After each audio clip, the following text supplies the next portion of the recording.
The Chicago Bears have gotten some favorable news. If you look at the draft combine numbers from some of the defensive linemen and linebackers, me and Bobby gonna break it all down and get into the mailbag right after this. You are now tuned in to Chicago Bears Central, your number one place for all Chicago Bears news and content. First of all, Bobby in the building with a new That's microphone the in this month, word. professional and shit, bro. What's good? Hey, Brandon Jet, we came a long way, brother. We major, bro. But real talk, all jokes aside, man, let's get into some of this draft combine stuff. First, Bobby, I know me and you haven't been on the daily episodes here. We usually catch up on Sundays, but what have you made of all this Jalen Carter and stuff before we get into like some of the draft combine numbers? Do you think that has moved the Bears completely off Jalen Carter, or do you think they should still consider him, considering the charges around him seem like they're just going to end up being misdemeanors?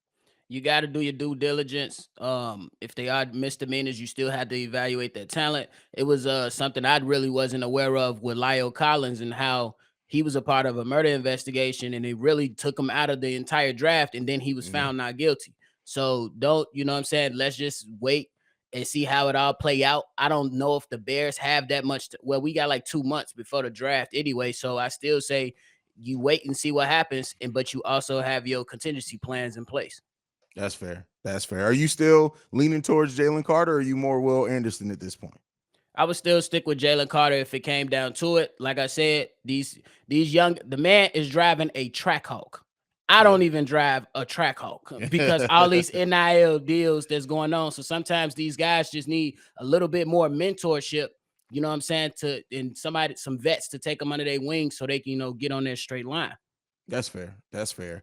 Well, let's get into it, man. Will Anderson had his draft combine, his measurable 6'3", with a 33, 7.5, 7'8" arm length, a size 9 and 7/8 hand, which is huge. He ran a 4.6 40, which at his size is bananas. And his combine numbers are comparable to DeMarcus Ware and Khalil Mack. How do you feel about that? Hey, that sound intriguing now, because that's something you really got to consider, because Jalen Carter wasn't a part of that. So we don't know how fast we know what the tape says, but I know like a lot of the times you want that up close visual of what you could potentially have on your team.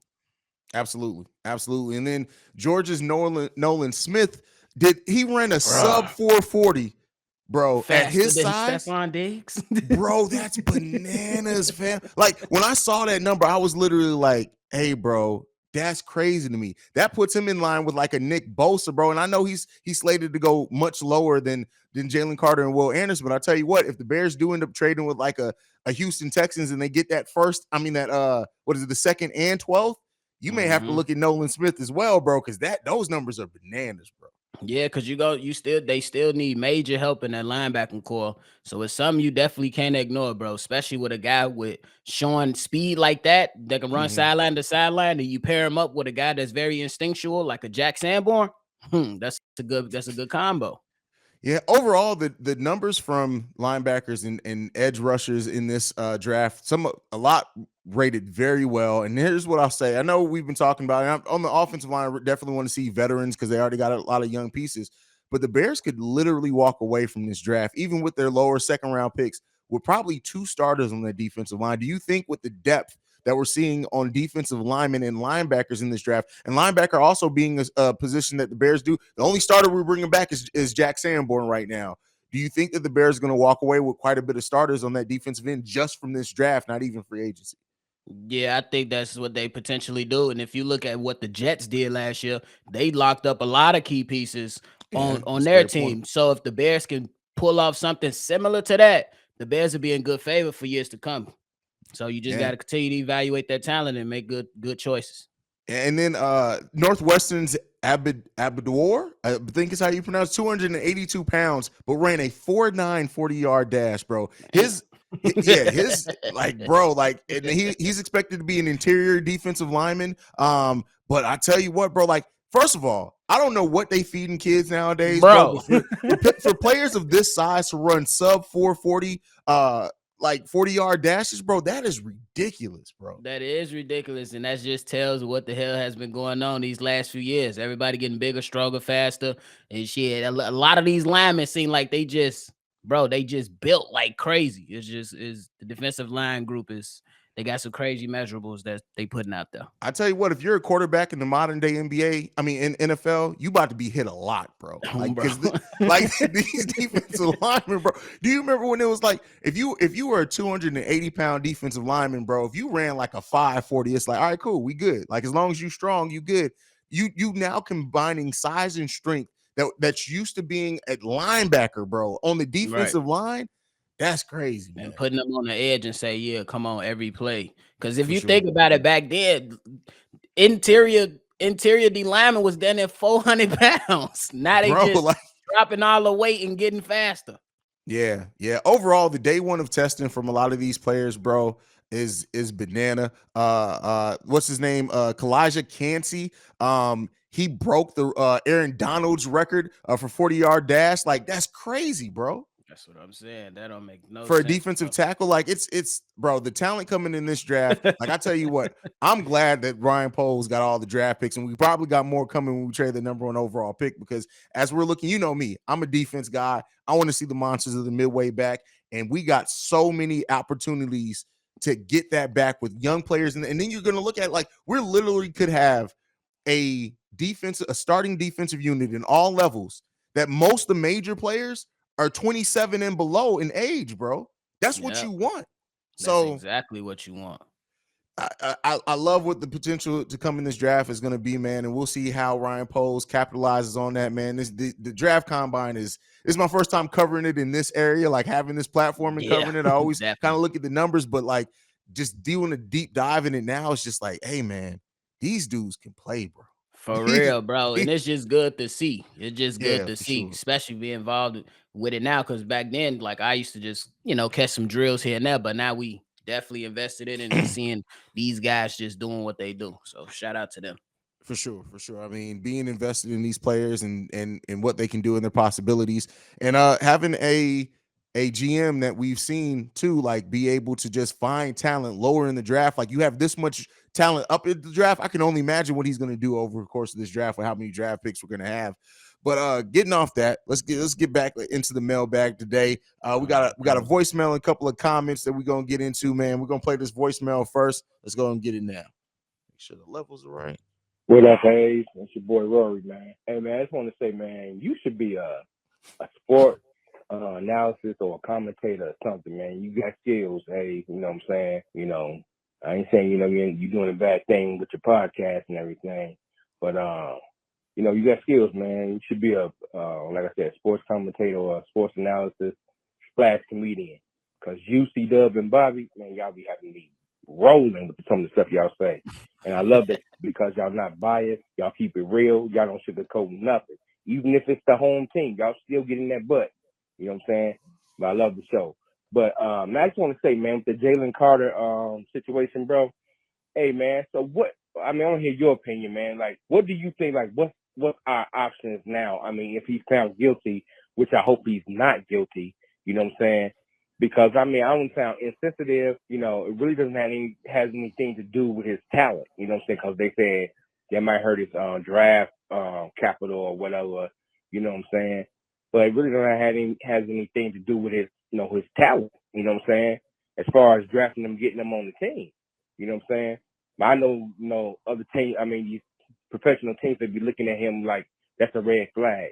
I mean, if you that wild, you that reckless that cause two people to lose their lives on a collegiate level, you know what I'm saying? That kind of like raises a red flag for us as a professional organization. And you got millions at your disposal, you know what I'm saying? So that's showing us that you're very irresponsible, you know what I'm saying? So I understand that point of view, but like I said, that has anything to do with his talent, So like, what you think our option would be, man? How you think that will affect us now in the draft? Now, Jalen Carter might be off the board now. I mean, do we just concentrate and just go after Will Anderson? I mean, you got other players too, you know what I'm saying? So what you think our options are, man? And hey, don't you think it's awfully funny, man, that this comes up now? You know what I'm saying? And draft, the draft is like, so close, like right around the corner, and this stuff pops up now. Man, it's like that I find that awfully strange, man. So, man, you let me know what your take on it is, man, and I want to hear your feedback.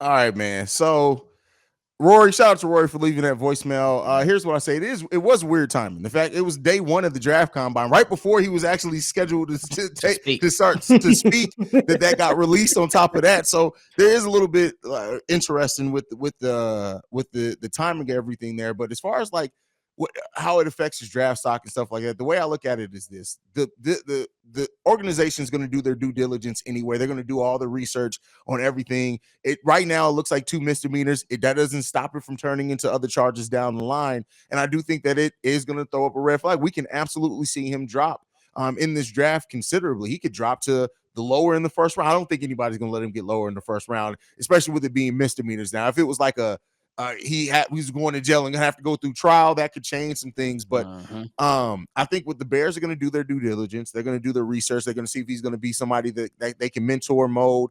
But I tell you what, those Will Anderson numbers look great. But Jalen Carter is still number one on my board, bro. But what do you think, Bob? Yeah, we just said, bro, it is crazy timing, but it's not the first time that something like this happened. What about the offensive lineman right before the draft? They put out that he was smoking weed. What about Justin Fields before his draft? They was talking about some coaches are really concerned about his mind and his talent, and that's why the and the Jets love for white women. And that's why Zach Wilson got selected over him, and he fell so far down. But things like this will happen, and it is unfortunate, you know what I mean? So, by the end of the day, you just got to wait to see how everything play out. And then, hey, people they do things. And a lot of the times, these owners, all they care about is talent. So, we'll see what happens. Yeah, I mean, that's what it comes down to. Could just come down to talent. And I mean, it doesn't change all the projections around him, the conversations. He's a generational level talent, all those things. And if you look at that and you say, this is what I need for my franchise, you may take the roll of the dice, man. But I'll best believe the Bears have somebody talking to the police in Athens, Georgia. Best believe there's somebody talking. Yeah, somebody's talking. So they're gonna have way more information than what's ever released before they decide on drafting him or not. So we'll see how that continues to play out. Let's go ahead and get into the more mailbag. These ones are comments that were left on the YouTube. By the way, guys, if you want to leave a mailbag comment, you don't necessarily want to call in or text, just type in mailbag ahead of your comment. I'll be able to find it that way and pull it for the show. This first one is from BC Always Right. He says, a scenario I haven't heard anyone discuss. How will it affect the Bears if next week a team like Tennessee or Washington trade up with Arizona for the number 3 pick? I'm not even gonna lie to you. I've been so focused on the Bears and what they can get. I've never even thought about other teams high in that draft making a trade and teams trading up. Like, that's why I've been saying, though, well, not this, but that's kind of goes into the mindset of the Bears don't want to go too low. Like, everybody's saying, well, trade down twice, trade back twice.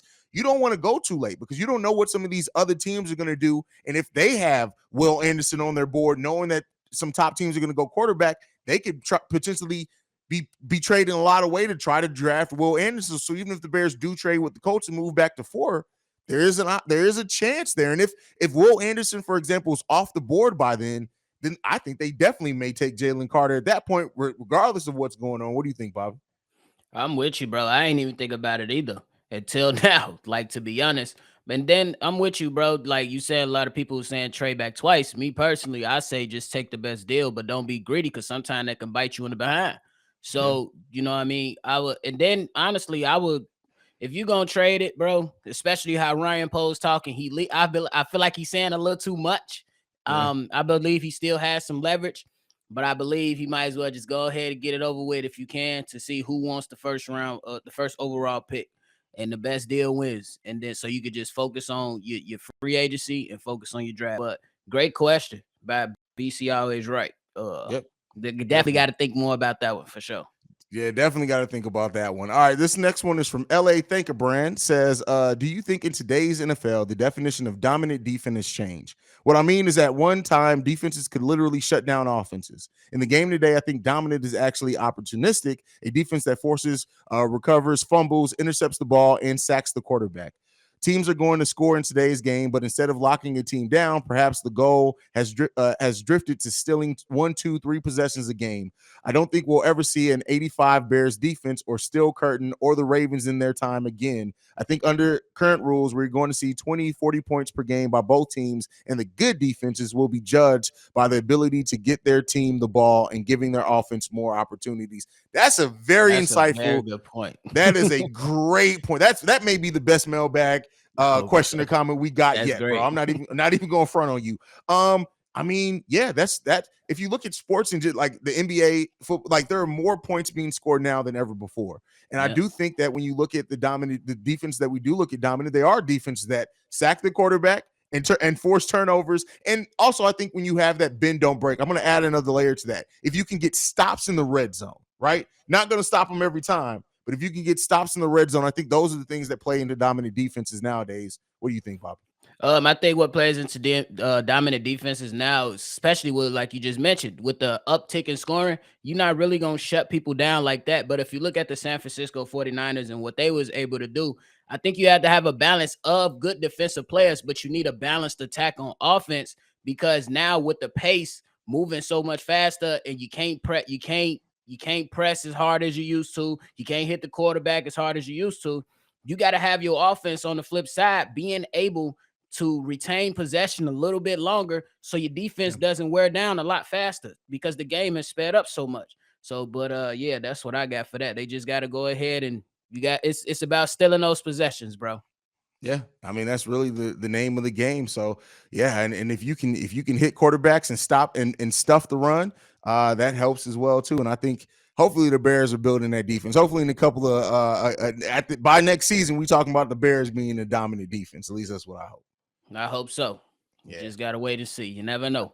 You never know. Next voicemail up, or not voicemail, next mailbag up, another comment for you too. This one is another one from BCO. He's right.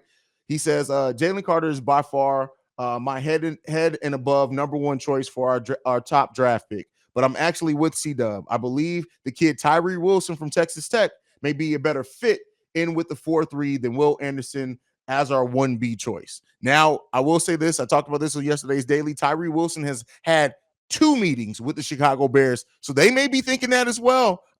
There. What do you think, Bobby? I think I like the guy, but I believe that I just got one. I love what he can bring, but it takes him like a second or two to get going. But they did run a lot of stunts for him, so you got to give him a little break on that. But hey, if the Bears are interviewing him twice, they doing their due diligence, because in the draft anything can happen. And as far as fit, I believe any of these good players, bro, you can adjust. C-Dub brought up with the Will Anderson, fitting into this current defense. I said, bro, look at Khalil Mack. That was a linebacker who essentially had to put, that was a 3-4 defense, but he had to adjust. He wasn't dropped back in coverage that much. He was so he was mostly a pass rusher during his time. So you can adjust.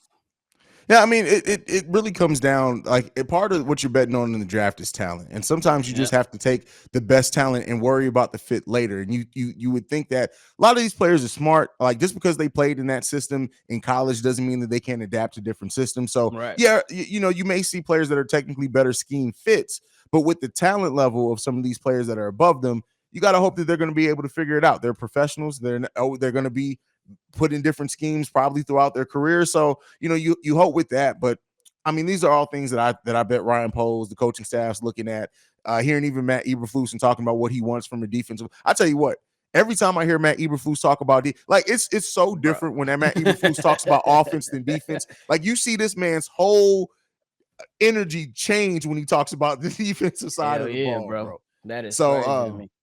Yeah, so I think that that's the key thing of having synergy between your front office and your coaching staff. They came in together. Eberflus was Ryan Poles' pick, and best believe they're having those conversations on, hey, what do you think about this guy fitting in your scheme? And Ryan Poles is gonna use that to make his determination on who he's gonna pick too. But Matt Eberflus is gonna be involved in that conversation, and if he feels like he can mold a player in his scheme, they're gonna go with that regardless of what the scheme fit looks like on paper.